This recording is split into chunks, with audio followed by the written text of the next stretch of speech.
ꯑꯍꯥꯟꯕꯃꯛꯇ ꯉꯔꯥꯡꯒꯤ ꯊꯧꯗꯣꯛ ꯊꯣꯛꯈꯤꯕ ꯑꯗꯨ ꯅꯨꯡꯉꯥꯏꯇꯦ, ꯌꯥꯝꯅ ꯅꯨꯡꯉꯥꯏꯇꯦ.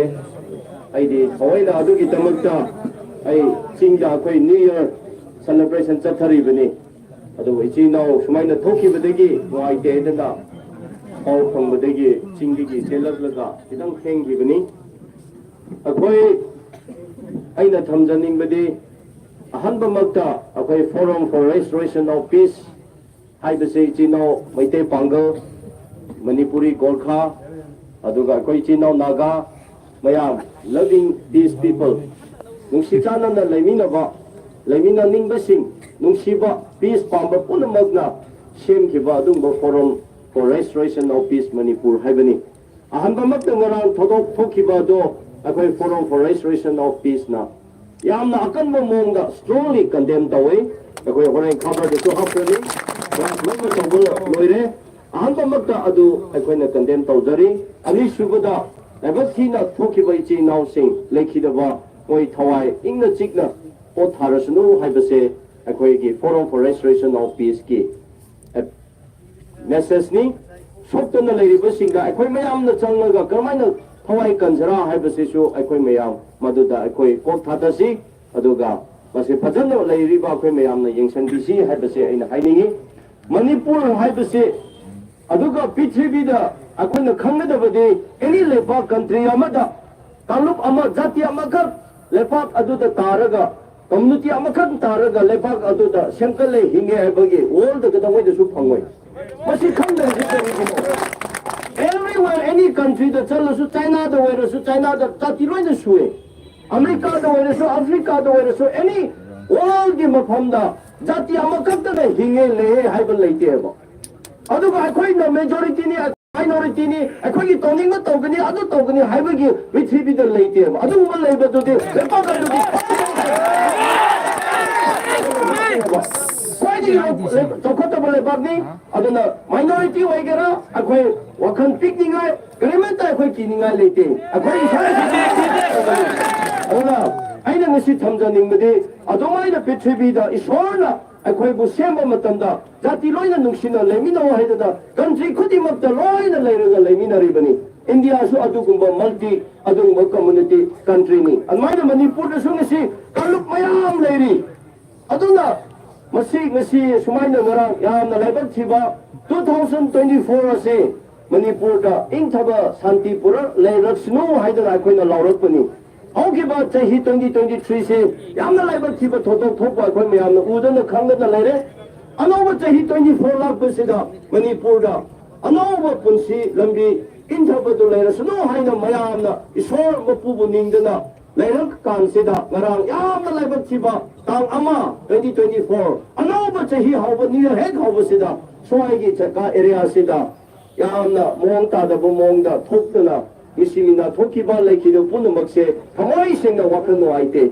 ꯊꯃꯣꯏ ꯁꯦꯡꯅ ꯅꯨꯡꯉꯥꯏꯇꯦ. ꯃꯁꯤꯒꯨꯝꯕꯁꯦ ꯃꯇꯨꯡ ꯃꯅꯥꯎꯗ ꯇꯧꯕꯤꯒꯅꯨ, ꯁꯨꯛꯇꯧ ꯇꯧꯕꯤꯒꯅꯨ ꯍꯥꯏꯕꯁꯦ ꯑꯩꯈꯣꯏ forum for restoration of ꯄꯤꯁꯅ appeal ꯇꯧꯖꯔꯤ.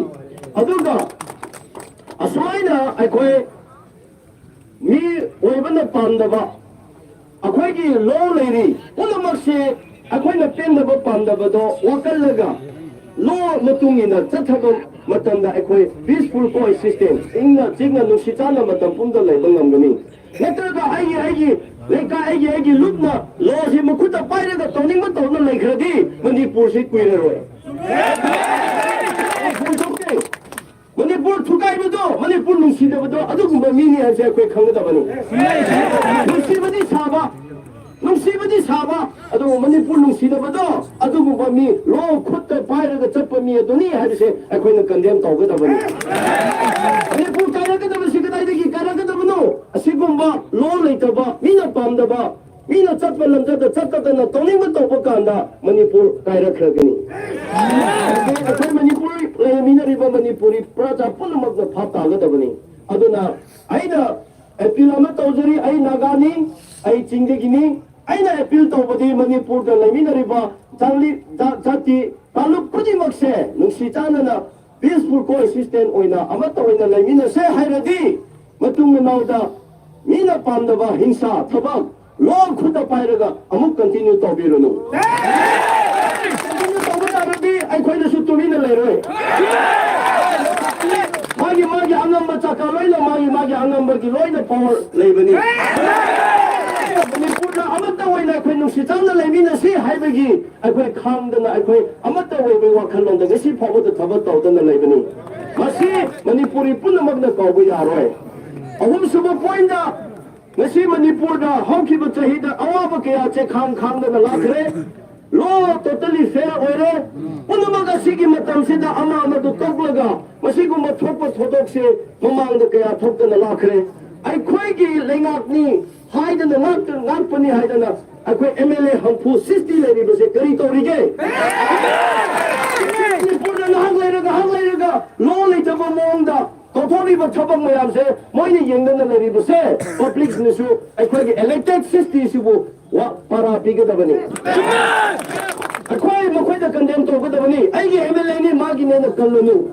I see, Garigino Totari Mayamse, Moina Hagadavani, Moina Takadavani, Moina Nangadavani, Moina Tumina, Lebak Napa, a Manipur 22,327 square kilometer Lariba, Tati Kaluk.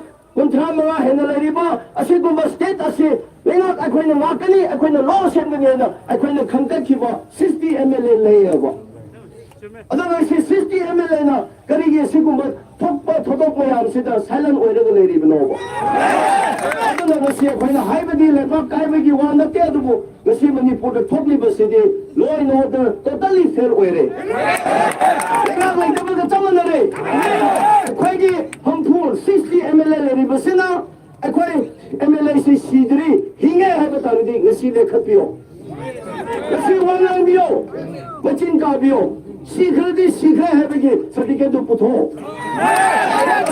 सीधरी है कोई एमएलए वरी मणिपुर की लंगा की है रे ngasi सिकुंबगी टाइमिंग ngasi कुंबगी position condition नसेदा मोय लौगदबनी लेखगदबनी प्रेस तो थोगदबनी असेंबली फंगदबनी हाइने अदना आइवा याम लगानिंगे थमोय सोय अखोई मियाम नेता सोय मियाम नेता ला है नेता खुता द फारगा मोंग तादम दा अखोई हादलगा कापलगा चखब तारगे अखोई ले पाक से करी ले पाक नो मियाम न फतासी अदना ngasi थोकिबनो अखोई थोखरे अदो पुनमक मसिगी थोखिबा मसिगी सेम सादबा मसिगी केयरलेस ओइबा मसिगी नेग्लिजेंस तोखिबा सिकुमा तोयना थोखिबा से अखोई elected people MP ओइगरा MLA ओइगरा मखोइगी चखाओगी तमक थीदन लेबेगी लेपाकी तमक नाक्तन लेबेगी पुनमक से लाखिबने थोखिबने से अखोई condemn तोगदबा para बिगदबनी खमहनबनी अदुना ngasi ngara थोखिबा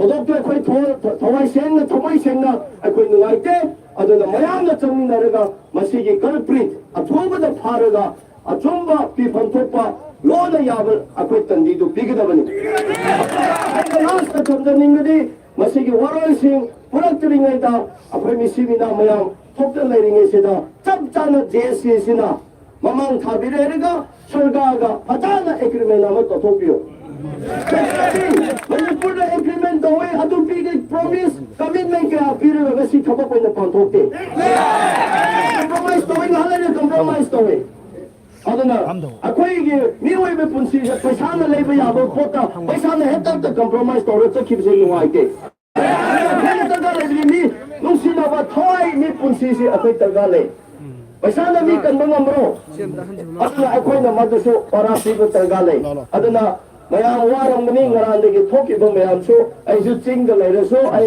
loina ui tai nuai ti aduna ngisi atoki tamak ta sena isi no mai te pangdal ai khoi amatani mani pu de lai binari ba chati ai khoi nungsi chanan da lai mina ga da bani haibe gi wakhalom da ai alap ching gi mafam si ta na lapani aduna ini ba khoi khoi no makna ai khoi amata waina lebina si asikumba mai te pangdal da wai gira mai te community wai gira naga da wai gira amada oigira ni oibe punsi ni na chatta balam chatta thopa tarade akoi pulap chalaga changminaraga lebinaraga mase thingse kuma sing hinsa se akoi na thingda tarade akoi gi tungda lakada ba icha issue ge future laitre ai base ai na mayam na thamdani aduna akoi forum for restoration of peace Manipur asina strongly ngarang accident do akoi condemn tawai aduga lepak sarkar na ojik akoi lepak nagliba lenga nagliba chief minister no khutak da masi JC da toraga very to way ablo hai bado sab chaba agreement ama toraga sarkar na pifam thopo to bigidabani aduga akoi ki corporation do khutak da pharaga madugi tanti pifam thopo do 비그다버리 마도 비드가 따르되 아코이는 타자가 뭐이 하듯이 아이 mamang도 감자르가 아이 펜션자르게 아코이 소키번 낭키번 뿌는 먹기 때문에 아코이 이소얼 먹보다 딴나 프라가 떠르가 아목 미시미나 톡드닝아이 떠시 아도가 레키르가 통하이 신기 때문에 이몽싱나 아코이 forum for restoration of peace 나 타모이 속나 마시기 포젤세 탐자리 Thank you. Third, Ayamba, Asankasa, FRP Manipurdu, Nasigi Marilena, Nasigi, Posig Marilena, Marichumbo, from Kamak, Tambira Magidamaka, young Pele, the Pangachari, the Makata, Tarapu Porgang, Porgang Marakana, Karigumbo, and the Kanjaga, Karigumbosi, Economic, so Punjab, the hospitalized, the University of Karigumba. Operation नत्रगन operation तो बहुत अंदर ही कई किधर का लबदी कोई की all Manipur मुस्लिम student organisation आम सोगी माइके दगी कोई की ब्लड की डोनेशन तो जगनी हाई बगी का मैसेज मका हम देखोगे थोड़ा सरे आम सोगुसु अदुगा लोइना ngasi gi program sigi maka chatra poina ngasi wala han janinba edi di mama khangni adu di lagriba situation sida mar mar kan dei khoi matang chwai dei khoi tension na bagi ya thangdu ni jari aduna ngasi gi program sigi aroiba conclude speech du thambina no bidang ta thando endo ne kai kumna jariba maulana habibullah anjuman islam mosra general secretary go kopsenjer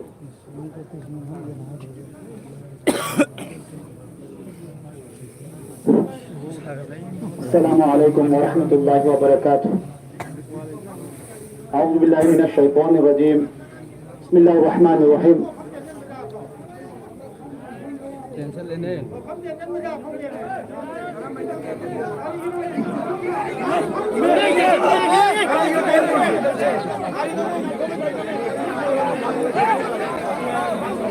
Sanggil na referee dito dari bikin anak sarap apa? Dia sih siapa buat ini loh jaga apa?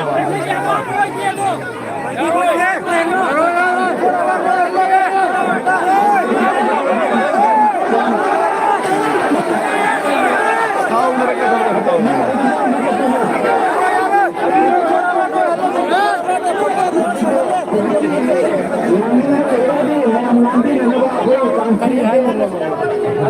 Jadi lera hai berada di sini kolektif. Meeting ini kan dalam proses kita.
How